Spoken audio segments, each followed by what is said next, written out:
This call is now being recorded.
Okay,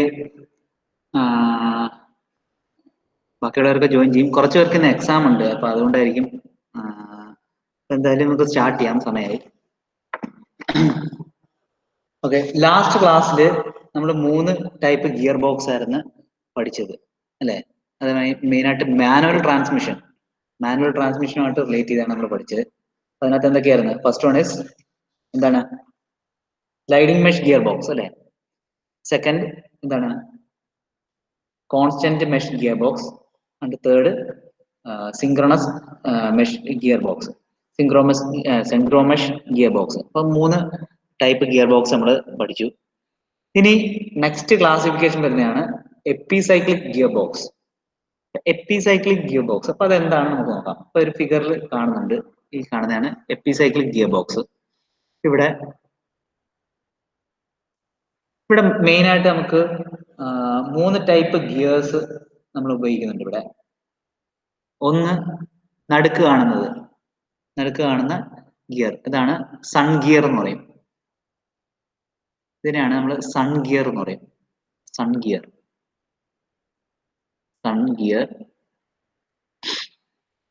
ഇനി ഇവിടെ വെളിയിൽ കാണുന്ന പീനിയൻ ഗിയർ അല്ലെങ്കിൽ റിങ്ങിന്റെ ഷേപ്പിലുള്ള ഗിയർ, അതാണ് റിംഗ് ഗിയർ.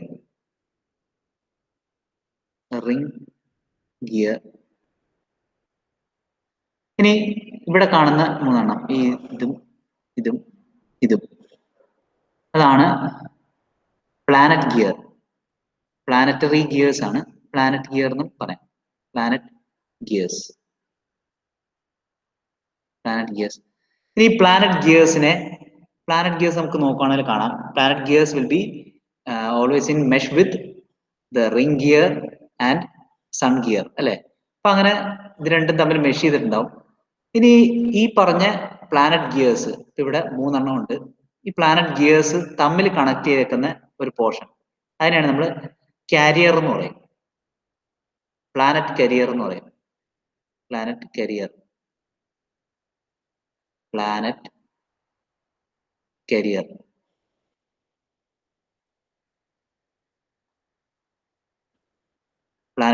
എന്ന് പറയും. ഇപ്പം മെയിൻ ആയിട്ട് 3 ടൈപ്പ് ഗിയേഴ്സ് ആണുള്ളത്. സൺ ഗിയർ, മിഡിൽ പോർഷനിൽ. Next ring gear and then planet gears. ഇത്രയും ഗിയേഴ്സിന്റെ അറേഞ്ച്മെന്റ് ആണ് എപ്പിസൈക്ലിക് ഗിയർ ബോക്സിലുള്ളത്. പിന്നെ ഇതിന്റെ വർക്കിംഗ് എങ്ങനെയാണ് ഒക്കെ നമുക്ക് നോക്കാം. എങ്ങനെയാണത് എന്താ പറയാ ടോർക്ക് ട്രാൻസ്മിറ്റ് ചെയ്യുന്നത്, അതുപോലെ സ്പീഡ് വേരി ചെയ്യുന്നത് എങ്ങനെയാണ്, റിവേഴ്സ് പോകുന്നത് എങ്ങനെയാണ് എന്നൊക്കെ ഉള്ളത് നമുക്ക് ജസ്റ്റ് നോക്കാം. അതിന്റെ ഒരു പിച്ച് സർക്കിളിൽ കൂടെ ഉള്ള ഒരു ഡയമീറ്റർ ആണ്, സോറി പിച്ച് സർക്കിൾ ഡയഗ്രാം ആണ്. അതായത് അതിന്റെ പിച്ച് സർക്കിൾ എന്ന് പറഞ്ഞാൽ അറിയാലോ, നമുക്ക് ഒരു ഗിയർ എടുക്കുകയാണെങ്കിൽ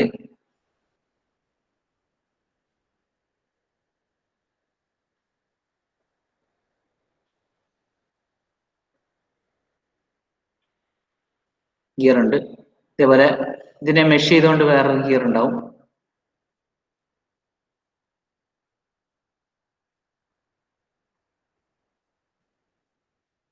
ഇങ്ങനെ ഗിയർ ഉണ്ടെങ്കിൽ ഇതിന്റെ എവിടാണോ മെഷ് ചെയ്യുന്ന പോർഷൻ ഒരു പോയിന്റ് ഉണ്ടാവും, അവിടേക്കുള്ളൊരു സർക്കിൾ ഉണ്ട്, അതിനെയാണ് നമ്മൾ പിച്ച് സർക്കിൾ എന്നൊക്കെ പറയാം. അപ്പൊ ഈ പിച്ച് സർക്കിൾ വെച്ചിട്ട് ഉള്ളൊരു ഡയഗ്രാമാണ് കാണിച്ചിരിക്കുന്നത്. ഇപ്പൊ ഓരോന്നിന്റെയും സൺ ഗിയറിന്റെ പിച്ച് സർക്കിൾ, അതേപോലെ റിംഗ് ഗിയറിന്റെ പിച്ച് സർക്കിൾ, അതേപോലെ എന്താണ് പ്ലാനറ്ററി ഗിയറിന്റെ പിച്ച് സർക്കിൾ, ഇതെല്ലാം വെച്ചിട്ടുള്ള ഒരു ഡയഗ്രമാണ് ഇതിനകത്ത് കാണിച്ചിരിക്കുന്നത്. നേരത്തെ അതേ ഡയഗ്രാം തന്നെയാണ്. എന്താണ് എപ്പിസൈക്ലിക് ഗിയർ ബോക്സ് നമുക്ക് നോക്കാം. Epicyclic gearbox contains a pinion shaft and a sun gear which engages the 3 planetary gears. അപ്പൊ നടുക്ക് ഒരു സൺ ഗിയർ ഉണ്ടാവും, അപ്പൊ അതിനെ എൻഗേജ് ചെയ്തുകൊണ്ട് 3 പ്ലാനറ്ററി ഗിയേഴ്സ് ഉണ്ടാവും, which are mounted on A planet career. അപ്പൊ ഈ പറഞ്ഞ പ്ലാനറ്ററി ഗിയേഴ്സിനെ എല്ലാം ഹോൾഡ് ചെയ്തുകൊണ്ട് ഒരു കരിയർ ഉണ്ടാവും, which in turn engages with a ring gear. ഈ പറഞ്ഞ പ്ലാനറ്ററി ഗിയേഴ്സ് എന്താണ്, ഒരു റിംഗ് ഔട്ടർ റിംഗ് ഗിയേഴ്സ് ഉണ്ട്, അല്ലെങ്കിൽ ആനുലാർ ഗിയർ ഉണ്ട്. ഈ റിംഗ് ഗിയറുമായിട്ട് എന്താണ് എൻഗേജ് ചെയ്തിട്ടുണ്ടാവും, fixed to the gear box casing. ഇത് ഗിയർ ബോക്സ് കേസിംഗുമായിട്ട് ഫിക്സ് ചെയ്തിട്ടുണ്ടാവും. ഇതാണ് അതിന്റെ ബേസിക് കൺസ്ട്രക്ഷൻ വരുന്നത്. The planet and sun gear mesh so that their pitch circle rolls without slip. അതായത് വേറൊന്നുമല്ല, പ്ലാനറ്റും സൺ ഗിയറും തമ്മിൽ മെഷ് ചെയ്തിട്ടുണ്ട്. മെഷ് ചെയ്തേക്കുന്നതുകൊണ്ട് തന്നെ എന്താണ്, അത് റോൾ ചെയ്ത് പോകില്ല, എന്താണ് അത് മെഷ് ചെയ്തിട്ട് അതിന്റെ ആ ഗിയറിന്റെ ആക്ഷനിൽ തന്നെ ആയിരിക്കും മൂവ് ചെയ്യുന്നതാണ് പറഞ്ഞിരുന്നത്. സിംപ്ലി എന്താണ് അത് mesh ചെയ്തേക്കുന്നു. The planet gear rolls on the inside of the pitch circle of annular gear. ഇവിടെ പറയുന്നതൊക്കെ വേറൊന്നുമല്ല, ഈ പറഞ്ഞ പ്ലാനറ്റ് ഗിയറും ആനുലാർ ഗിയർ ആയിട്ടും എന്താണ് മെഷ് ചെയ്തിട്ടുണ്ട്. അപ്പൊ ആദ്യം പറഞ്ഞ എന്താണ്, പ്ലാനറ്റ് ഗിയറും സൺ ഗിയറുമായിട്ട് മെഷ് ചെയ്യുന്നു, അതുപോലെ പ്ലാനറ്റ് ഗിയറും ആനുലാർ ഗിയറുമായിട്ടും അല്ലെങ്കിൽ എന്താണ് റിംഗ് ഗിയറുമായിട്ടും മെഷ് ചെയ്തിട്ടുണ്ട്. ഈ 3 എണ്ണം മെഷ് ചെയ്തൊക്കെയാണ്. ഇതിനകത്ത് ജസ്റ്റ് നോക്കാം, ഇതിന്റെ ഒരു ജസ്റ്റ് ഒരു സിമ്പിൾ ആനിമേഷൻ ഉണ്ട്.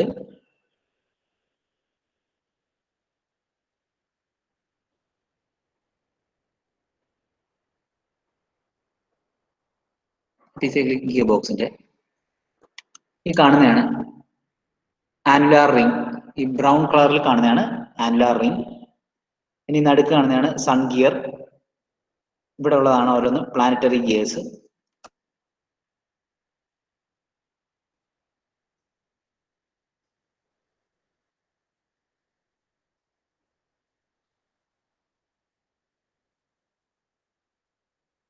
ഇതിനകത്ത് അവർ പറഞ്ഞാണ്ട് this setup is compact and occupies less space when compared with the other types.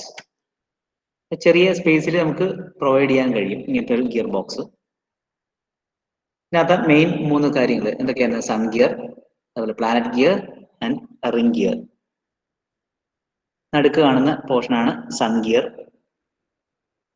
ഇതിന്റെ ചുറ്റുമായിട്ടാണ് പ്ലാനറ്റ് ഗിയേഴ്സ് ഉണ്ടാവുക. ഇനി ഇതിനെ രണ്ടിനെയും മെഷ് ചെയ്തിട്ടുണ്ടാവും. ഇനി ഈ പ്ലാനറ്റ് ഗിയേഴ്സിനെ തമ്മിൽ കണക്ട് ചെയ്യുന്നതാണ് കരിയർ. ഇതിന്റെ വെളിയിലായിട്ട് എന്താണ് ആനുലാർ റിംഗ് അല്ലെങ്കിൽ എന്താണ് റിംഗ് ഗിയർ ഉണ്ടാവും.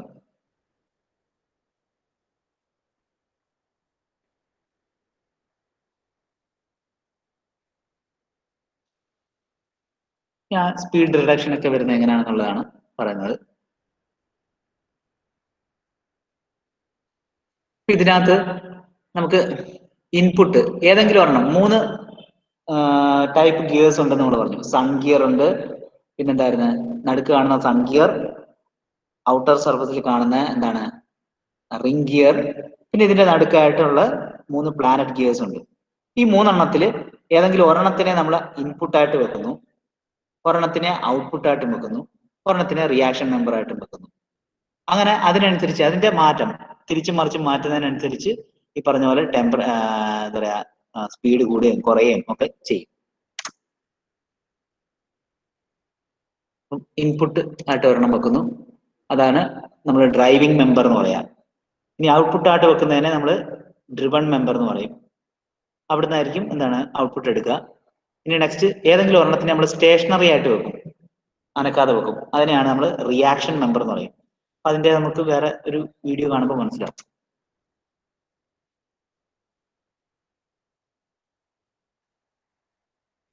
ഈ സ്പീഡ് റിഡക്ഷൻ അച്ചീവ് ചെയ്യുന്നത് ഈ പറഞ്ഞ പോലെ ഡ്രൈവിംഗ് മെമ്പറും ഡ്രിവൺ മെമ്പറും റിയാക്ഷൻ മെമ്പറും ഒക്കെ അങ്ങോട്ടും ഇങ്ങോട്ടും മാറ്റി കൊടുക്കുന്നതിനനുസരിച്ചായിരിക്കും വരിക.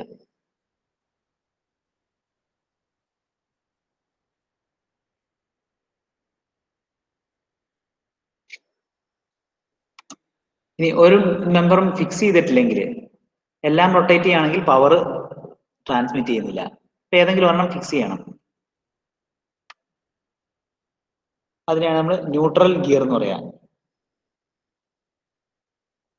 ഇനി ഇവിടുത്തെ കേസിൽ ഫസ്റ്റ് കേസ് പറയാണ്. ഇപ്പൊ ഇവിടെ ഇതിനെ നമ്മൾ ഫിക്സ് ചെയ്തു, അതായത് റിംഗ് ഗിയറിനെ നമ്മൾ ഫിക്സ് ചെയ്യുന്നു. ബാക്കി സൺ ഗിയറിലേക്ക് നമ്മൾ ഇൻപുട്ട് കൊടുക്കുകയാണ്. അതുപോലെ ഔട്ട്പുട്ട് കാരിയറിൽ നിന്നാണ് നമ്മൾ എടുക്കുന്നത്. അങ്ങനെയാണെങ്കിൽ എന്താ സംഭവിക്കുന്നത് നോക്കാം.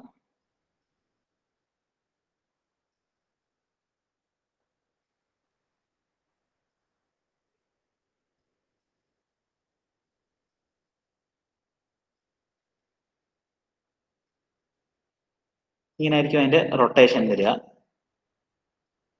ഇവിടെ ഫിക്സഡ് ആണ്, എന്താണ് ആനുലാർ റിംഗ്.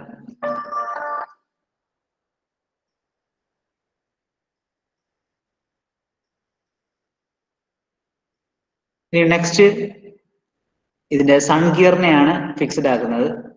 ഔട്ട്പുട്ട് എടുക്കുന്നത് എവിടെ നിന്നാണ്? ആനുലാർ റിംഗിൽ നിന്നാണ്. അതുപോലെ ഇൻപുട്ട് കൊടുക്കുന്നത് കരിയറിലേക്കാണ്. അപ്പൊ അങ്ങനെ വരുമ്പോൾ ഉള്ള അതിന്റെ മോഷൻ നമുക്ക് നോക്കാം. ഈ രീതിയിലായിരിക്കും അതിന്റെ മോഷൻ വരിക.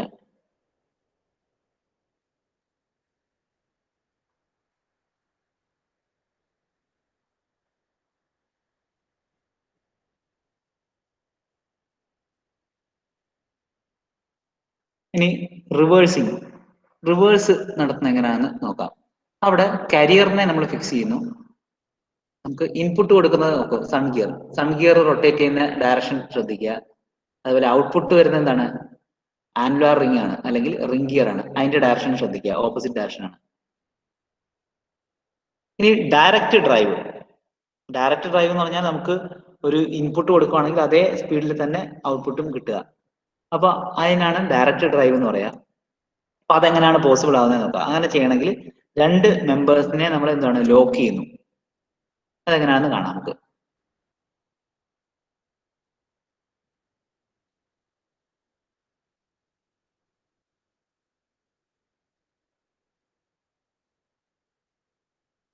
അത് ഇതിനകത്തിപ്പം കാണിച്ചിട്ടില്ല, അത് വേറൊരു വീഡിയോയിൽ ഉണ്ടെന്ന് തോന്നുന്നു.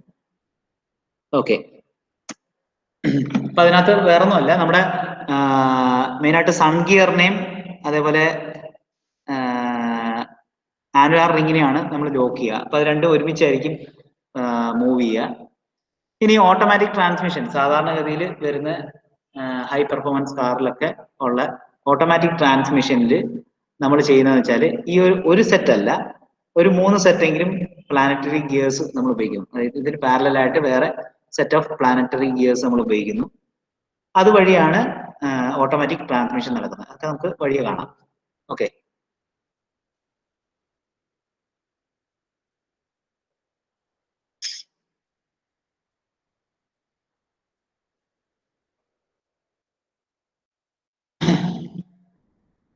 the combination of epicyclic gear trains with a planet gear engaging both sun gear and annular ring is called a planetary gear train.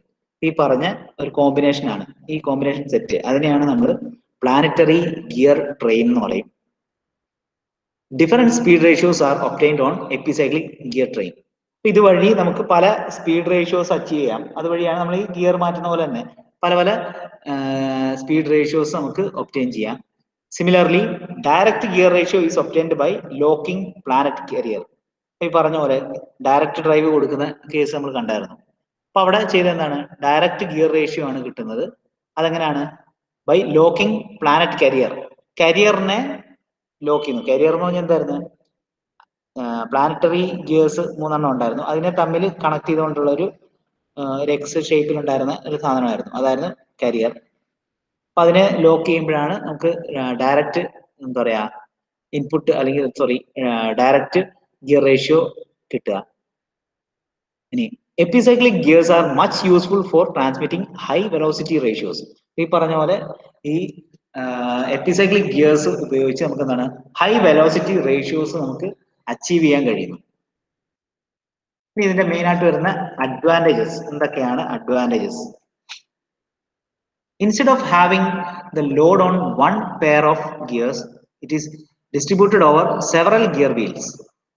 അപ്പോൾ ഒരു സിംഗിൾ ഗിയറിൽ ടോട്ടൽ ലോഡ് ആക്ട് ചെയ്യാണ്ട് ഇത് ഡിസ്ട്രിബ്യൂട്ട് ചെയ്ത് പല പല ഗിയേഴ്സിലായിട്ടാണ് ആക്ട് ചെയ്യുന്നത്. അപ്പൊ അതുകൊണ്ട് തന്നെ നമുക്ക് എന്താണ് ഫെയിലിയേഴ്സും ഒക്കെ മിനിമൈസ് ചെയ്യാം, കൂടുതൽ എഫിഷ്യന്റ് ആയിട്ട് നമുക്ക് വർക്ക് ചെയ്യാൻ കഴിയും. ഇല്ലെങ്കിൽ എന്താണ്, നമുക്ക് ഒരു ഒറ്റ ഗിയറിലോ സിംഗിൾ ഗിയറിലൊക്കെ ആകുമ്പോൾ അതിൻ്റെതായിട്ടുള്ള പ്രശ്നങ്ങൾ ഉണ്ടാവും. The gear and gear housing are comparatively smaller in overall dimension. ഇതിനകത്ത് ഫിഗറിൽ കണ്ട പോലെ തന്നെ എന്താണ്, ഇതെല്ലാം ഒരു ഓവറോൾ ഡയമെൻഷൻ കുറവാണ്. അപ്പൊ നമുക്ക് സൈസ് റിഡക്ഷൻ പോസിബിൾ ആണ്. അപ്പൊ നമുക്ക് എന്താണ്, ചെറിയ വണ്ടികളിലൊക്കെ നമുക്കിത് ഇൻകോർപ്പറേറ്റ് ചെയ്യാൻ കഴിയുന്നു. നമുക്ക് മെയിൻ ആയിട്ട് ഒരു അഡ്വാൻറ്റേജ് ഇതാണ്, അതായത് സൈസ് റിഡക്ഷൻ പോസിബിൾ ആണ്. Due to the distribution of loads, a greater area of gear tooth can be used. അപ്പം അതുകൊണ്ട് തന്നെ എന്താണ്, ഡിസ്ട്രിബ്യൂഷൻ ഓഫ് ലോഡ്. ഇപ്പൊ ഡിസ്ട്രിബ്യൂഷൻ ഓഫ് ലോഡ് കൂടുതലായതുകൊണ്ട് തന്നെ എന്താണ്, നമുക്ക് ഈ ഗിയർ ടൂത്തിന്റെ എൻഗേജ്മെന്റ് കൂടുതൽ നമുക്ക് ഉപയോഗിക്കാം, അല്ലെങ്കിൽ ഏരിയ ഓഫ് കോണ്ടാക്ട് നമുക്ക് കൂടുതൽ ഉപയോഗിക്കാൻ കഴിയുന്നു.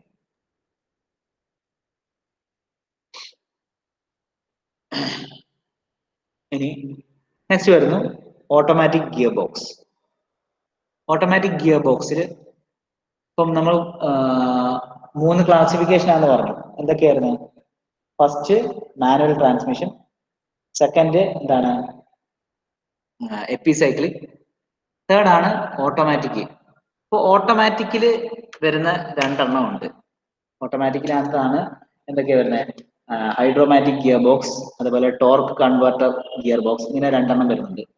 അപ്പൊ അങ്ങനത്തെ 2 ഗിയർ ബോക്സിനെ കുറിച്ച് നമ്മൾ പഠിക്കും. അപ്പൊ അതൊക്കെ ബേസ് ചെയ്യുന്ന ഒരു കൺസെപ്റ്റ് ഉണ്ട്.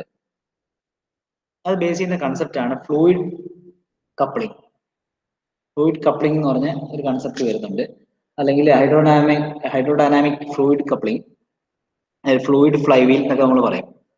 അപ്പൊ അതെന്താണെന്ന് നമുക്ക് ജസ്റ്റ് ഒന്ന് നോക്കും. ഓക്കെ, അപ്പൊ അതിന് മുമ്പ് നമുക്ക് ജസ്റ്റ് ഒരു ബ്രീഫ് ഇൻട്രൊഡക്ഷൻ നോക്കാം. ഓട്ടോമാറ്റിക് ഗിയർ ബോക്സ് എന്താണ്? ഇപ്പൊ ഓട്ടോമാറ്റിക് ഗിയർ ബോക്സ് നമ്മൾ പേര് കേൾക്കുമ്പോൾ അറിയാം എന്താണ് ഓട്ടോമാറ്റിക്. ഇപ്പൊ നമ്മൾ കുറെ കാറൊക്കെ നമ്മൾ വാങ്ങുന്നുണ്ട് അല്ലെ, ഓട്ടോമാറ്റിക് ഒക്കെ വാങ്ങുന്നുണ്ട്. അപ്പൊ അവിടെയൊക്കെ എന്താണ്, നമ്മള് എന്താണ് മാനുവലായിട്ട് ഗിയർ ചേഞ്ച് ചെയ്യേണ്ടി വരുന്നില്ല. ഓട്ടോമാറ്റിക് ആയിട്ട് റോഡിന്റെ കണ്ടീഷനും അല്ലെങ്കിൽ പവർ റിക്വയർമെന്റ് അനുസരിച്ച് എന്താണ് ഗിയർ ഷിഫ്റ്റ് ചെയ്യുന്നു, ഗിയർ അങ്ങനെ ചെയ്യുന്നു. അപ്പൊ അങ്ങനെ ഗിയർ ചേഞ്ച് ചെയ്യുന്നു. അപ്പൊ അതുകൊണ്ട് നമ്മൾ അവിടെ ഒരു ക്ലച്ച് ഉപയോഗിക്കുന്നില്ല. അപ്പൊ ക്ലച്ച് ഉപയോഗിക്കാതെ ചെയ്യണമെങ്കിൽ അതിന് വേറെ എന്തൊക്കെയോ സെറ്റപ്പ് നമുക്ക് വേണം അല്ലെ, എന്നാലേ നമുക്ക് ക്ലച്ച് എൻഗേജ് ചെയ്യാനും ഡിസ്എൻഗേജ് ചെയ്യാനും ഒക്കെ നമുക്ക് പറ്റത്തുള്ളൂ. അതൊരു സ്മൂത്ത് ഫ്ലോ കിട്ടുകയും വേണം. അപ്പൊ അതിന്റെ കണ്ടീഷൻ, റോഡ് കണ്ടീഷൻ, അതേപോലെ പവർ റിക്വയർമെന്റിനനുസരിച്ച് ഇത് വർക്ക് ചെയ്യുന്ന ഒരു മെക്കാനിസം ആണ്. അപ്പൊ അതാണ് അതിനുള്ളൊരു ഗിയർ ബോക്സ് ആണ് ഈ ഓട്ടോമാറ്റിക് ഗിയർ ബോക്സ്. അപ്പൊ എന്താണ് ഓട്ടോമാറ്റിക് ഗിയർ ബോക്സ് നോക്കാം. Automatic gear box is A type of gear box that can automatically change gear ratio as the vehicle moves, freeing the driver from shifting gear manually. അപ്പൊ ഇതാണ് പറഞ്ഞിരിക്കുന്നത്. എന്താണ്, അതൊരു gear box ആണ്. അതിനകത്ത് എന്താണ് automatically ഈ പറഞ്ഞ ഗിയർ റേഷ്യോ ചേഞ്ച് ചെയ്യാൻ കഴിയുന്നു. എങ്ങനെയാണ്? അപ്പൊ അതുകൊണ്ട് എന്താ ഗുണം? ഡ്രൈവറിന് എന്താണ് ഈ മാനുവലായിട്ട് ഗിയർ ഷിഫ്റ്റ് ചെയ്യേണ്ടി വരുന്നില്ല. It allows an IC engine to run at a relatively high rotational speed. അപ്പം ഹൈ റൊട്ടേഷണൽ സ്പീഡിൽ മൂവ് ചെയ്യാൻ ഇത് സഹായിക്കുന്നു. As the driver presses or releases the accelerator, the required gear speed is selected automatically. അപ്പോൾ ഇവിടെ ചെയ്യുന്നതെന്ന് വെച്ചാൽ വെറുതെ വേറൊന്നുമില്ല, ഡ്രൈവർ ആക്സിലറേറ്റർ ചവിട്ടുന്നതിനനുസരിച്ച് എന്താണ് സ്പീഡ് കൂടണം അല്ലെ. അപ്പൊ സ്പീഡ് കൂടണമെങ്കിൽ അതിനനുസരിച്ചുള്ള ഗിയർ റേഷ്യോ ഓട്ടോമാറ്റിക് ആയിട്ട് അത് സെലക്ട് ചെയ്തിട്ട് തന്നെ പോയി എൻഗേജ് ആവുന്നു. അതാണ് ഇവിടെ സംഭവിക്കുന്നത്. Both clutch and gearbox are contained to a single unit to work automatically. അപ്പൊ ഈ പറഞ്ഞ ക്ലച്ചും ഗിയർ ബോക്സും ഇതെല്ലാം എന്താണ് ഒരു സിംഗിൾ യൂണിറ്റിൽ ആഡ് ചെയ്തിട്ടുണ്ട്. അതുകൊണ്ട് തന്നെ അത് രണ്ടും കൂടെ ഇന്റഗ്രേറ്റഡ് ആയിരിക്കും. Therefore it will work automatically. ഇതിന്റെ രണ്ട് ടൈപ്പ് ആണ് പറഞ്ഞിരിക്കുന്നത്. എന്താണ് automatic gear box based on operation are of 2 types. എന്തൊക്കെയായിരുന്നു? First one torque converter, second one hydromatic gear box. ഇത് രണ്ടും നമ്മൾ സെപ്പറേറ്റ് ആയിട്ട് നോക്കേണ്ടതുണ്ട്, രണ്ട് ടൈപ്പ്. അപ്പൊ ഇതിനെയൊക്കെ ബേസ് ചെയ്യുന്ന കൺസെപ്റ്റ് എന്ന് പറയുന്നത് എന്താണ്? Fluid fire വീലാണ്.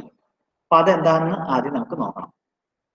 അല്ലെങ്കിൽ ഹൈഡ്രോഡൈനാമിക് ഫ്ലൂയിഡ് കപ്ലിംഗ് അല്ലെങ്കിൽ ഫ്ലൂയിഡ് ഫ്ലൈ വീൽ എന്ന് പറഞ്ഞൊരു കൺസെപ്റ്റ്, അതെന്താണെന്ന് നമുക്ക് നോക്കാം. The fluid or hydraulic coupling is a device used for transmitting power from driving shaft to driven shaft with the help of a fluid without any mechanical connection between the two shafts. അതായത് സാധാരണ ഇപ്പൊ ഇവിടെ ഒരു figure ഉണ്ട്, ഇതിനകത്ത് ഇപ്പൊ ഒരു shaft ഉണ്ട്, ഷാഫ്റ്റ് എ. അതുപോലെ ഇവിടെ വേറൊരു ഷാഫ്റ്റ് ഉണ്ട്, ഷാഫ്റ്റ് ബി. ഈ ഷാഫ്റ്റ് എ എന്ന് പറയുന്നത് ഡ്രൈവിംഗ് ഷാഫ്റ്റ് ആണ്. ഇനി ഷാഫ്റ്റ് ബി എന്ന് പറയുന്നത് ഡ്രിവൺ ഷാഫ്റ്റും. അപ്പൊ അത് തമ്മിലുള്ള വ്യത്യാസം എന്തായിരുന്നു? ഡ്രൈവിംഗ് ഷാഫ്റ്റ് എന്ന് പറഞ്ഞാൽ എന്തിനാണോ പവർ ഉള്ളത്, എഞ്ചിനിൽ നിന്ന് ഡയറക്റ്റ് പവർ വരുന്നത് ഡ്രൈവിംഗ് ഷാഫ്റ്റിലാണ്. ഇനി ഇത് ഉപയോഗിച്ച് ഏതിനെയാണോ നമുക്ക് റൊട്ടേറ്റ് ചെയ്യേണ്ടത്, ഇപ്പം ഓട്ടോമൊബൈലിന്റെ കേസിലാണെങ്കിൽ എന്താണ് അതിന്റെ ട്രാൻസ്മിഷനിലേക്ക് പോകുന്ന ഭാഗം അല്ലെങ്കിൽ വീലിലേക്ക് പോകുന്ന പോർഷൻ, അതിനാണ് നമ്മൾ ഡ്രിവൺ ഷാഫ്റ്റ് എന്ന് പറഞ്ഞത്. ഈ ഡ്രൈവിംഗ് ഷാഫ്റ്റ് എന്ന് സാധാരണഗതിയിൽ നമ്മൾ ഒരു ഫിസിക്കൽ സെറ്റപ്പ് ഉപയോഗിച്ചിട്ടാണ്, ഗിയർ യൂസിങ് ഗിയേഴ്സ് അല്ലെങ്കിൽ ലിങ്ക്സ്, ഇതൊക്കെ ഉപയോഗിച്ചിട്ടാണ് നമ്മൾ എന്താണ് ഡ്രിവൺ ഷാഫ്റ്റിലേക്ക് പവർ കൊടുക്കുന്നത് അല്ലെങ്കിൽ ടോർക്ക് നമ്മൾ ട്രാൻസ്മിറ്റ് ചെയ്യുന്നത്. പക്ഷെ ഇവിടെ ഒരു ഫിസിക്കൽ മെറ്റീരിയൽ ഉപയോഗിക്കാണ്ട് അല്ലെങ്കിൽ ഫിസിക്കൽ അല്ലെങ്കിൽ മെക്കാനിക്കൽ ആയിട്ട് പവർ ട്രാൻസ്മിറ്റ് ചെയ്യാതെ യൂസിങ് എ ഫ്ലൂയിഡ് ഉപയോഗിച്ച് നമ്മൾ ഈ പറഞ്ഞ മോഷനെ ട്രാൻസ്മിറ്റ് ചെയ്യുന്നു അല്ലെ പവറിനെ ട്രാൻസ്മിറ്റ് ചെയ്യുകയാണെങ്കിൽ നമുക്ക് വൈബ്രേഷൻ അങ്ങനെയുള്ള കാര്യങ്ങളൊക്കെ നമുക്ക് പരമാവധി കുറയ്ക്കാൻ കഴിയും. അതേപോലെ വേറെയും ഗുണങ്ങളുണ്ട്, അത് നമ്മൾ ഇത് നോക്കുമ്പോൾ നമുക്ക് മനസ്സിലാവും. അപ്പൊ ഇതിനെ എൻഗേജ് ചെയ്യാൻ ഡിസെൻഗേജ് ചെയ്യാനൊക്കെ നമുക്ക് എളുപ്പമുണ്ടാവും. അപ്പൊ അങ്ങനെ ഒരു കൺസെപ്റ്റ്. അപ്പൊ ഇതിന്റെ മെയിൻ കൺസെപ്റ്റ് എന്ന് പറഞ്ഞാൽ എന്താണ്? ഇത് തമ്മിൽ കണക്ട് ചെയ്യുന്നത് എന്താണ്? ഒരു ഫ്ലൂയിഡ് ഉപയോഗിച്ചാണ്. ഫ്ലൂയിഡ് എന്ന് പറയുമ്പോൾ എയർ ആവാം, ലിക്വിഡ് ആവാം, എന്ത് വേണേലും ആവാം. അപ്പോൾ ഇത് ഉപയോഗിച്ച് നമുക്ക് എന്താണ് കപ്പിൾ ചെയ്യുന്നു. അപ്പൊ അതിനെയാണ് നമ്മൾ ഫ്ലൂയിഡ് കപ്ലിംഗ് അല്ലെങ്കിൽ ഫ്ലൂയിഡ് ഫ്ലൈ വീൽ എന്ന് പറയും.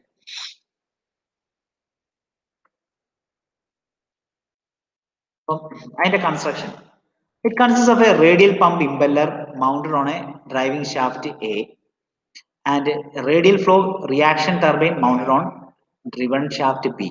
അപ്പൊ നമ്മൾ പറഞ്ഞു രണ്ട് ഷാഫ്റ്റ് ഉണ്ട്, shaft A and shaft B. ഇവിടെ കണ്ട പോലെ എയും ഉണ്ട് ബിയും ഉണ്ട്. അപ്പൊ അതിനകത്ത് ഷാഫ്റ്റ് എയിൽ ഒരു ഇമ്പല്ലർ ഉണ്ടാവും. ഇനി അതേപോലെ ഷാഫ്റ്റ് ബിയിലാണെങ്കിൽ ഒരു ടർബൈൻ റണ്ണർ ഉണ്ടാവും. Both the impeller and the runner are identical in shape and they together form a casing which is completely enclosed in and filled with oil. അപ്പൊ ഈ പറഞ്ഞ ഇമ്പല്ലറും റണ്ണറും രണ്ടും ഏകദേശം ഒരേപോലെ തന്നെ ആയിരിക്കും ഇരിക്കുക. ഇനി ഇതിനെ തമ്മിൽ എന്താണ് ഇതിനെ എന്താണ് കംപ്ലീറ്റ്ലി എൻക്ലോസ്ഡ് ആണ്. അതിനകത്ത് എന്തായിരിക്കും ഓയിൽ ഫില്ല് ചെയ്തിട്ടുണ്ടാവും. ഇതാണ് അതിന്റെ കൺസ്ട്രക്ഷൻ വരിക. അതായത് ഇതാണ് അതിന്റെ ഫിഗർ. ഇത് കംപ്ലീറ്റ്ലി എൻക്ലോസ്ഡ് ആണ്. ഇതിനകത്ത് എന്താണ് ഓയിൽ ഉണ്ടാവും. ഇതിന്റെ ഒരു ഇപ്പൊ ഇങ്ങനെ കണ്ടു കഴിഞ്ഞാൽ നിങ്ങൾക്ക് ഏകദേശം മനസ്സിലാവില്ല. അതിന്റെ ഒരു ആനിമേഷൻ നമുക്ക് നോക്കാം. ഇതുപോലുള്ള ടോപ്പിക് എന്ത് കിട്ടിയാലും ജസ്റ്റ് വീട്ടിൽ ചെല്ലുമ്പോൾ യൂട്യൂബ് ഒക്കെ ഒന്ന് നോക്കുന്നത് നല്ലതായിരിക്കും. ഇതാണ് അതിന്റെ ഒരു ബേസിക് കൺസെപ്റ്റ്. ഇതിപ്പോ കണ്ടു കഴിഞ്ഞാല് ഇത് വേറൊന്നുമല്ല. ഇതിപ്പോ അവർ പറയുന്നത് വെച്ചാൽ ഇതിന്റെ ബേസിക് ഐഡിയ എങ്ങനെയാണ് ആ ഐഡിയ വന്നത്. അതായത് ഇപ്പൊ ഇവിടെ 2 ഫാൻ കാണുന്നുണ്ട് നിങ്ങൾ അല്ലെ. 2 ഫാൻ കാണുന്നതിൽ ഇപ്പം ഫസ്റ്റ് ഫാൻ നമ്മൾ ഇലക്ട്രിസിറ്റി ആയിട്ട് കണക്ട് ചെയ്തിട്ടുണ്ട്. ഓക്കെ, അപ്പൊ എന്താന്ന് വെച്ചാൽ ഇത് തിരിയുന്നുണ്ട്. കറണ്ട് കാരണം ഇതെന്താണ്, ഇത് തിരിയുന്നുണ്ടാവും. അപ്പോൾ ഇതിനെയാണ് നമ്മൾ ഡ്രിവൺ മെമ്പർ എന്ന് പറയുന്നത്. സോറി, ഡ്രിവൺ അല്ല, ഡ്രൈവിംഗ് മെമ്പർ. ഇതിന് പവർ ഉണ്ട് അല്ലെ, ഇത് റൊട്ടേറ്റ് ചെയ്യാണ്. ഇനി ഇത് റൊട്ടേറ്റ് ചെയ്യുമ്പോൾ ഇതിന്റെ ഫ്രണ്ടിലായിട്ട് വേറൊരു ഫാൻ നമ്മൾ വെച്ചിട്ടുണ്ട്. ആ ഫാനിന്റെ പ്രത്യേകത എന്താണ്, ആ ഫാനിലേക്ക് നമ്മൾ കറണ്ട് കൊടുത്തിട്ടില്ല. അപ്പൊ ആ ഫാനിലേക്ക് എന്താന്ന് വെച്ചാൽ ഈ ഫാൻ കറങ്ങുമ്പോൾ എന്താണ്, എയർ ഉണ്ടാവും അല്ലെ. എയർ ഇങ്ങനെ ഇങ്ങോട്ടേക്ക് ഇങ്ങനെ മൂവ് ചെയ്യുന്നുണ്ടാവും. അപ്പൊ ഈ ഫാന്റെ ബ്ലേഡിൽ നിന്ന് ഇങ്ങോട്ട് എന്താണ് എയർ മൂവ് ചെയ്യുന്നുണ്ടാവും. അത് ഉപയോഗിച്ച് ഈ ഫാനിനെ റൊട്ടേറ്റ് ചെയ്യും. ഇനി ഈ ഫാൻ റൊട്ടേറ്റ് ചെയ്യുന്നതുകൊണ്ട് ഇതിനകത്ത് എന്തായിരിക്കും, ഇതൊരു ടർബൈൻ പോലെ ആക്ട് ചെയ്തിട്ട് എന്താണ് ഇവിടെ ഒരു ഇലക്ട്രിസിറ്റി പ്രൊഡ്യൂസ് ചെയ്യുന്നു. അത് ഉപയോഗിച്ച് ഇവിടെ ഒരു ബൾബ് കത്തിക്കുന്നു. ഇതാണ് ഇവിടെ കാണിച്ചിരിക്കുന്നത്. ജസ്റ്റ് ഒരു ഈ ഒരു കൺസെപ്റ്റ് മനസ്സിലാവാൻ വേണ്ടി മാത്രം കാണിച്ചിരിക്കുന്ന ഒരു വീഡിയോ ആണ്. നോക്കാം.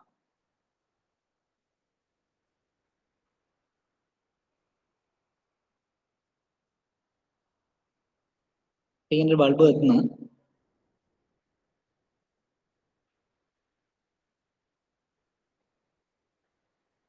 ഇപ്പൊ ഇങ്ങനെ അതിന്റെ ഇടയ്ക്ക് ഒരു ഒബ്സ്ട്രക്ഷൻ വന്നു കഴിഞ്ഞാൽ എന്താ സംഭവിക്കുക, റൈറ്റ് സൈഡിലെ ഫാൻ ഓഫ് ആവും, അല്ലെങ്കിൽ അങ്ങോട്ടേക്ക് കാറ്റ് വരുന്നില്ല. അപ്പൊ അതുകൊണ്ട് തന്നെ എന്തായിരിക്കും, അവിടെ ബൾബ് കത്തൂല, ബൾബ് ഓഫ് ആയി പോകും. ഇനി അത് മാറ്റി കഴിഞ്ഞാൽ ബൾബ് കത്തും.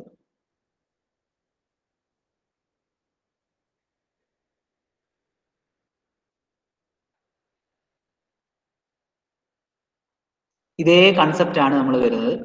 ഇതിനകത്ത് ലെഫ്റ്റ് സൈഡിൽ കാണുന്ന പോർഷൻ ആണ് നമ്മൾ ഡ്രൈവിംഗ് ഷാഫ്റ്റുമായിട്ട് കണക്ട് ചെയ്യുക. ഡ്രൈവിംഗ് മെമ്പറിന്റെ അടുത്താണ് നമുക്ക് എന്താ ഉള്ളത്, ഇമ്പല്ലർ നമ്മളുള്ളത്. അതിനകത്ത് ഇമ്പല്ലർ ഉണ്ടാവും. ഇനി റൈറ്റ് പോർഷനിൽ വരുന്നതാണ് എന്താണ്, driven member. Driven member where runner is used അല്ലെ. അപ്പൊ അവിടെ റണ്ണർ ആയിരിക്കും നമ്മൾ ഉപയോഗിക്കുക. അപ്പൊ ആ ഒരു കൺസെപ്റ്റിലേക്ക് മാറുകയാണ്. ഇതാണ് ഇമ്പല്ലറും റണ്ണറും, ഇത് തമ്മിലാണ് ജോയിൻ ചെയ്തിട്ടുണ്ടാവുക വിത്ത് എ കേസിംഗ്. ഇവിടെ കാണുന്നതാണ് ഇമ്പല്ലർ. ഇമ്പല്ലറിൽ ഈ പറഞ്ഞ ഓയിൽ ഉണ്ടാവും. അതിന്റെ മോഷൻ അത് ഉപയോഗിച്ചിട്ട് എന്താണ് ടർബൈനെ റൊട്ടേറ്റ് ചെയ്യുന്നു.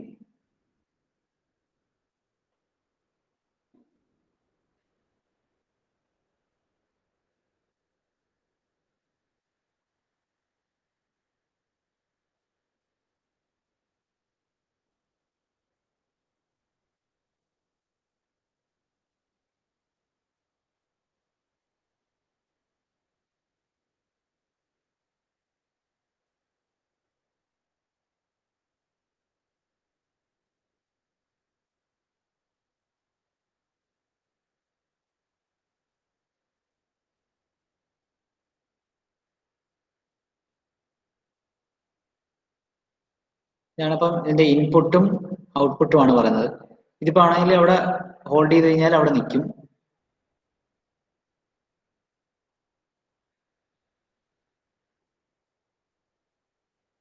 ഓക്കെ,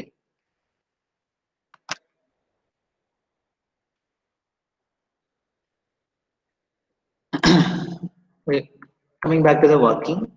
ഇവിടെ വർക്കിംഗ് ആണ് ഇതിന്റെ ഫ്ലൂയിഡ് ഫ്ലൈ വീലിന്റെ ബേസിക് ആയിട്ടുള്ള വർക്കിംഗ് എന്തൊക്കെയാണെന്ന് നോക്കാം നമുക്ക്. In the beginning both the shafts A and B are at rest.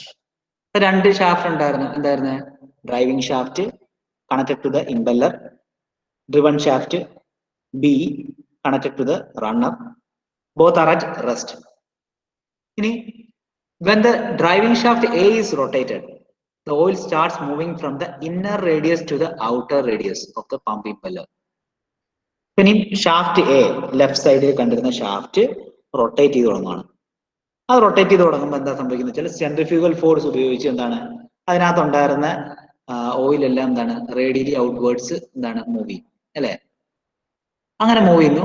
അപ്പൊ അതിന്റെ സ്പീഡ് കൂടുന്നതിനനുസരിച്ച് സെൻട്രിഫ്യൂഗൽ ഫോഴ്സും കൂടിക്കൊണ്ടിരിക്കും. അങ്ങനെ ഇത് ഇന്നർ റേഡിയസിൽ നിന്ന് ഔട്ടർ റേഡിയസിലേക്ക് മൂവ് ചെയ്യും. അപ്പൊ എന്താ സംഭവിക്കുന്നത്? The pressure energy and the kinetic energy of the oil increases at the outer radius of the pump impeller. ഈ പമ്പ് ഇമ്പല്ലറിന്റെ ഔട്ടർ റേഡിയസിൽ എന്താണ് അതിന്റെ എന്താണ് കൈനറ്റിക് എനർജിയും പ്രഷർ എനർജിയും കൂടും. The oil enters the runner of the reaction turbine at the outer radius of the turbine and flow inwardly to the inner radius of the turbine runner. അപ്പോൾ ഇവിടെ ആദ്യം impeller ഉണ്ടായിരുന്നു. ഇമ്പല്ലറിൽ എന്തായിരുന്നു? ഔട്ട്വേർഡ്സ് ആയിരുന്നു പോയിരുന്നത്. ഔട്ട്വേർഡ് ആണ് പോയത്. അത് നേരെ റണ്ണറിലേക്ക് ചെല്ലുന്നു. റണ്ണറില് ഔട്ട്വേർഡ് നിന്ന് കയറി ഇൻവേർഡിലേക്ക് പോകുന്നു. റേഡിയലി ഇൻവേർഡ്സ് മൂവ് ചെയ്യുന്നു. Oil while flowing through the runner transfers its energy to the blades of the runner and makes the runner to rotate. അപ്പൊ ഇങ്ങനെ പോകുമ്പോൾ എന്താ സംഭവിക്കുന്നത്? ഇവിടുന്ന് ഒരു എനർജി ഉണ്ടാവുന്ന പറഞ്ഞു. എന്തൊക്കെയാണ്? പ്രഷർ എനർജിയും കൈനറ്റിക് എനർജിയും ഉണ്ടാകുന്നു. ഈ എനർജി റണ്ണറിന്റെ ബ്ലേഡിലേക്ക് കൊടുക്കുന്നു. അതുവഴി എന്താണ്? ആ റണ്ണർ റൊട്ടേറ്റ് ചെയ്ത് കൊടുക്കുന്നു. അങ്ങനെ റണ്ണർ റൊട്ടേറ്റ് ചെയ്യുമ്പോൾ ടർബൈൻ റൊട്ടേറ്റ് ചെയ്യുന്നു. അങ്ങനെയാണ് ടർബൈൻ റൊട്ടേറ്റ് ചെയ്ത് കൊടുക്കുന്നത്. ഇനി അങ്ങനെ മൂവ് ചെയ്ത് കഴിഞ്ഞിട്ട് ഈ ഓയിൽ അവിടെ വെറുതെ കിടക്കത്തില്ല, അല്ലെ? അവിടെ ക്ലോസ്ഡ് ചേമ്പറാണ്. അത് തിരിച്ച് അതിന് എങ്ങോട്ടെങ്കിലും പോകണം. അങ്ങനെ അത് തിരിച്ച് എന്താണ് ഇമ്പല്ലറിലേക്ക് എത്തുന്നു. അപ്പൊ ഇമ്പല്ലറിലേക്ക് തിരിച്ചെത്തുമ്പോ ഒരു പ്രശ്നം എന്ന് വെച്ചാല് അതിന്റെ ഇമ്പല്ലറിന്റെ മോഷൻ ഓപ്പോസിറ്റ് ഡയറക്ഷനിലായിട്ടായിരിക്കും അത് വന്ന് എന്താണ് ഹിറ്റ് ചെയ്യുക. അപ്പൊ അങ്ങനെ പോകുമ്പോൾ എന്താ സംഭവിക്കുന്ന വെച്ചാല് അവിടെ ഒരു പവർ ലോസ് വരാം, അല്ലെ ഇമ്പല്ലറിന് ഒരു റെസിസ്റ്റൻസ് വരാം.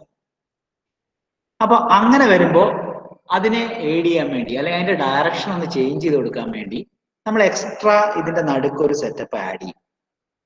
അതിനെയാണ് നമ്മൾ സ്റ്റാറ്റർ എന്ന് പറയുന്നത്. Okay, stator. അപ്പൊ അതെങ്ങനെയാ നമുക്ക് നോക്കാം. അപ്പം the oil while flowing through the runner transfers its energy to the blades of the runner and makes the runner to rotate. The oil from the runner then flows back into the pump impeller, thus having a continuous circulation. അതുവഴി continuous circulation പോസിബിളാവുന്നു. Power is transmitted hydraulically from driving shaft to driven shaft, and the driven shaft is free from engine vibrations. അപ്പോ ഇപ്പോ ഇവിടെ നമ്മൾ കണ്ടു എങ്ങനെയാണ് driving ഷാഫ്റ്റിന് ഇത് rotate ചെയ്യും, impeller rotate ചെയ്തു. അപ്പോൾ ഓയിൽ ഇങ്ങനെ മൂവ് ചെയ്തു. ഈ ഓയിൽ മൂവ് ചെയ്തപ്പോൾ എന്താ സംഭവിച്ചത്? റണ്ണർ ബ്ലേഡിൽ പോയി ഇമ്പിഞ്ച് ചെയ്തു. അതുവഴി എന്താണ് റണ്ണർ ബ്ലേഡ് റൊട്ടേറ്റ് ചെയ്തു. അപ്പൊ അങ്ങനെ വന്നപ്പോൾ ചെയ്തത് എന്താണ്? ഷാഫ്റ്റ് എ റൊട്ടേറ്റ് ചെയ്തപ്പോൾ അതിനനുസരിച്ച് ഷാഫ്റ്റ് ബിയും റൊട്ടേറ്റ് ചെയ്തു, അല്ലെ? അതാണ് അവിടെ സംഭവിച്ചത്. അപ്പൊ ഇങ്ങനെ ഈ ഒരു റൊട്ടേഷൻ വന്നപ്പോൾ ഇതെന്താ സംഭവിച്ചത്? Power transmitted hydraulically. എങ്ങനെയാണ്? ഹൈഡ്രോളിക്, മെക്കാനിക്കലി അല്ല, hydraulically from driving shaft to driven shaft, and the driven shaft is free from engine vibrations. അപ്പൊ ഡയറക്റ്റ്ലി മെക്കാനിക്കൽ ആയിട്ടുള്ള ഒരു എൻഗേജ്മെന്റ് അല്ലെങ്കിൽ എന്താണ് കണക്ഷൻ ഇല്ലാത്തതുകൊണ്ട് തന്നെ എഞ്ചിൻ വൈബ്രേഷൻസ് ഇല്ല അവിടെ. The speed of the driven shaft B is always less than the speed of the shaft A by about 2%. Okay, അപ്പൊ അതായത് ഇപ്പം നമ്മൾ പറഞ്ഞു രണ്ട് ഷാഫ്റ്റ് ഉണ്ടായിരുന്നു, അല്ലെ? പറഞ്ഞ ഷാഫ്റ്റ് എയും ഉണ്ട്, ഷാഫ്റ്റ് ബിയും ഉണ്ട്, അല്ലെ? ഷാഫ്റ്റ് എ ഉണ്ട്, ഷാഫ്റ്റ് ബി ഉണ്ട്. ഇത് എ ആയിരുന്നു, ഇത് ബി. എ ആയിരുന്നു എന്താണ് driving shaft, B driven shaft, അല്ലെ? ഇവിടെ ആയിരുന്നു ഇമ്പല്ലർ ഉണ്ടായിരുന്നത്, ഇമ്പല്ലർ. ഇവിടെ ആയിരുന്നു റണ്ണർ ഉണ്ടായിരുന്നത്. അപ്പൊ എയുടെ റൊട്ടേഷൻ ഒരു പർട്ടിക്കുലർ സ്പീഡ് ഉണ്ട്, ബിയുടെ റൊട്ടേഷൻ ഒരു പർട്ടിക്കുലർ സ്പീഡ് ഉണ്ട്. അപ്പോൾ ആ സ്പീഡിന്റെ ഒരു വേരിയേഷൻ, എക്ക് കൊടുത്ത സ്പീഡ്, ഇതിന്റെ ആർ പി എം അതിന്റെ ഒരു 2% കുറവായിരിക്കും ഇവിടുത്തെ ആർ പി എം അല്ലെങ്കിൽ ബിയിലേക്ക്. അപ്പൊ അവിടെ ചെറിയൊരു എന്താണ് ലോസ് വരുന്നുണ്ട്. അത് എപ്പോഴും ഒരു ഏകദേശം ഒരു 2% ആണ്. അതുകൊണ്ട് തന്നെ അതിന്റെ എഫിഷ്യൻസി എന്ന് പറയുമ്പോൾ എന്തായിരിക്കും, ഒരു 2% കുറവാണെങ്കിൽ എന്താണ് 98%. 98% ആണ് ഈ ഫ്ലൂയിഡ് കപ്ലിംഗ് വഴിയുള്ള എഫിഷ്യൻസി എന്നാണ് പറയുന്നത്. ഓക്കെ, ഇനിയിപ്പോ നമുക്ക് ആ എഫിഷ്യൻസി എങ്ങനെയാണ് കണ്ടുപിടിക്കുന്നത് എന്നൊക്കെ ഉള്ളത് നമുക്ക് നോക്കാം. അപ്പം എഫിഷ്യൻസി എന്ന് പറഞ്ഞാൽ സാധാരണ എന്താണ് എഫിഷ്യൻസി ഈറ്റ. എഫിഷ്യൻസി ഈറ്റ എന്ന് പറഞ്ഞാൽ എന്താണ്, power output by power input അല്ലെ, power output by power input. Power output by power input എന്നാണ് പറഞ്ഞത് അല്ലെ. ഇവിടുത്തെ കേസിൽ പവർ ഔട്ട്പുട്ടിലെ പവർ എന്ന് പറഞ്ഞാൽ എന്താണ്, ഔട്ട്പുട്ട് എന്ന് പറഞ്ഞാൽ എന്താണ്, ഷാഫ്റ്റ് ബി ആണ് അല്ലെ. ഷാഫ്റ്റ് ബിയിൽ പവർ ട്രാൻസ്മിറ്റ് ചെയ്ത് അല്ലെ, അതായത് power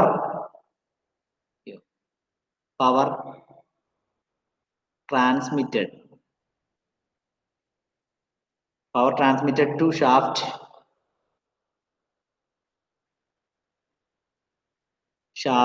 B,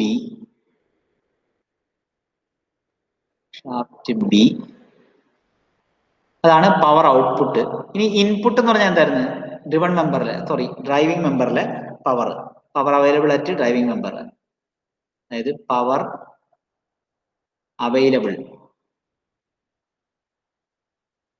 available at shaft A.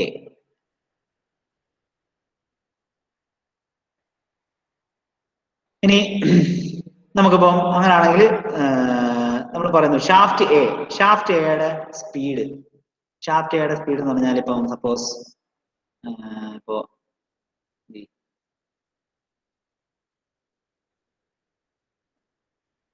Shaft എയുടെ പവർ ഇപ്പം നമുക്ക് എൻ എ എന്നിരിക്കട്ടെ. എൻ എ എന്ന് പറഞ്ഞാൽ എന്താണ്, സ്പീഡ് ഓഫ് ഷാഫ്റ്റ്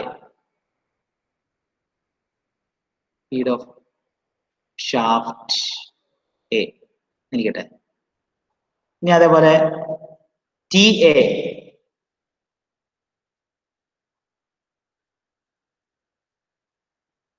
എന്ന് പറഞ്ഞാൽ ടോർക്ക്, എയിലുള്ള ടോർക്ക്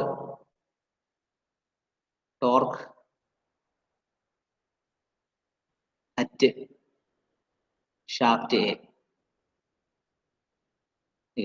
ഇനി അതേപോലെ ബിയുടെ കേസിൽ ഷാഫ്റ്റ് ബി ഡ്രിവൺ മെമ്പറിന്റെ കേസിൽ അതേപോലെ തന്നെ എന്താണ് സ്പീഡ് ഓഫ് ഷാഫ്റ്റ് ബി, അതേപോലെ ടി ബി എന്ന് പറഞ്ഞാൽ എന്തായിരിക്കും, torque at shaft B.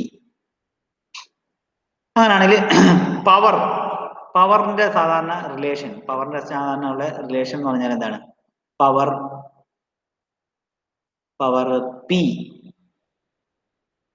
P എന്ന് പറഞ്ഞാൽ എന്താണ്, ബേസിക്കലി 2π/NT/60, അല്ലെങ്കിൽ വാട്ട്സിലേക്ക് മാറ്റുമ്പം 60,000. എന്തായാലും ആയിക്കോട്ടെ. അപ്പൊ അതിനകത്ത് ഉദ്ദേശിക്കുന്നത് വേറെ ഒന്നുമല്ല, ഈ പവർ പി എന്ന് പറഞ്ഞാൽ എന്തായിരിക്കും, proportional to N and T അല്ലെ. Power proportional to N and T, അല്ലെങ്കിൽ എന്താണ് ഇത് നമുക്ക് മനസ്സിലാവുന്ന ഒരു കാര്യം എന്ന് പറഞ്ഞാൽ എന്താണ്, P proportional to N T. N എന്ന് പറഞ്ഞാൽ എന്താണ്, സ്പീഡ്, അതുപോലെ ടി എന്ന് പറഞ്ഞാൽ ടോർക്ക്. ഓക്കെ, അപ്പൊ അങ്ങനെയാണെങ്കിൽ നമുക്ക് നോക്കാം. Power transmitted to shaft A എന്ന് പറഞ്ഞാൽ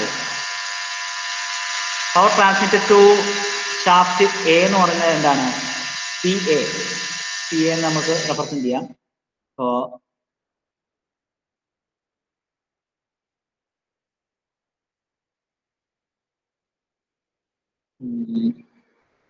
പി എ എന്ന് പറയുന്നത്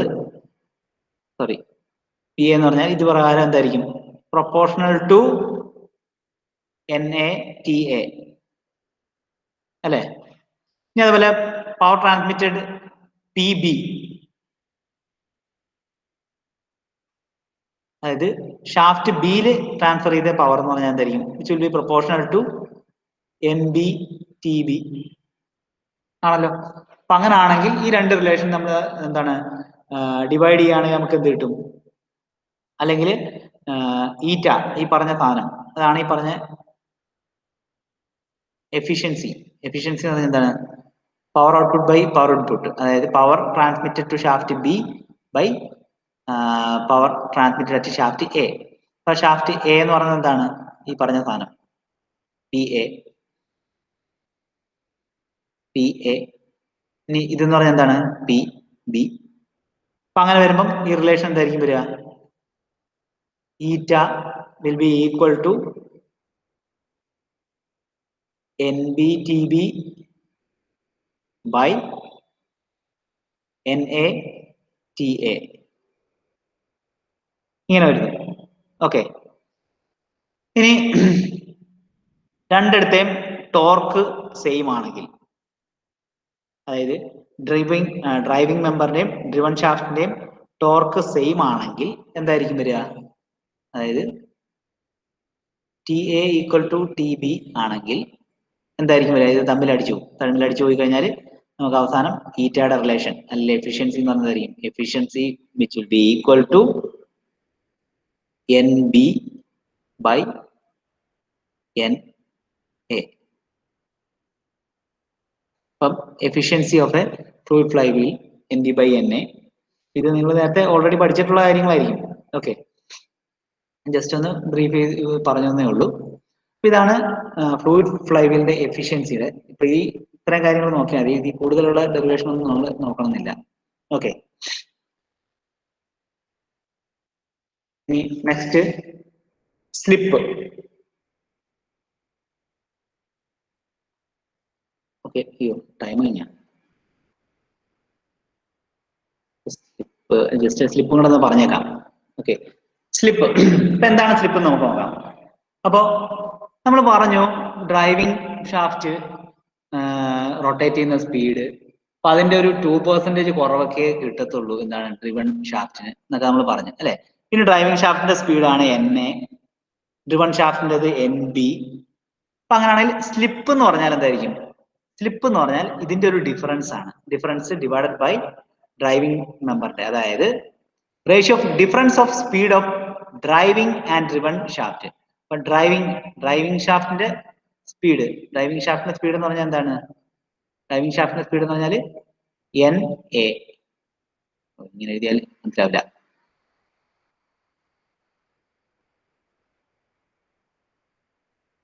ഓക്കെ, ഡ്രൈവിംഗ് ഷാഫ്റ്റിന്റെ സ്പീഡ് എന്ന് പറഞ്ഞാൽ എന്തായിരുന്നു? NA. ഇനി അതേപോലെ ഡ്രിവൺ ഷാഫ്റ്റിന്റെ സ്പീഡ് എന്തായിരുന്നു? NB. അപ്പൊ ഇതിന്റെ തമ്മിലുള്ള ഡിഫറൻസ് ഡിവൈഡഡ് ബൈ എന്താണ്?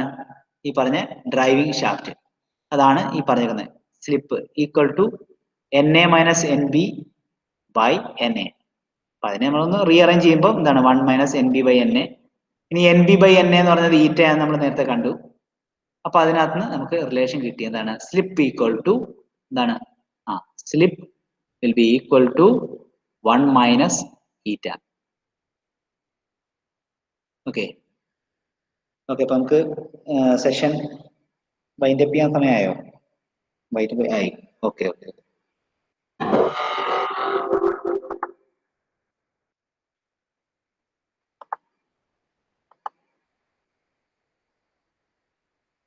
ഓക്കെ, നിങ്ങളുടെ അറ്റൻഡൻസ് ഒന്ന് എടുക്കണം.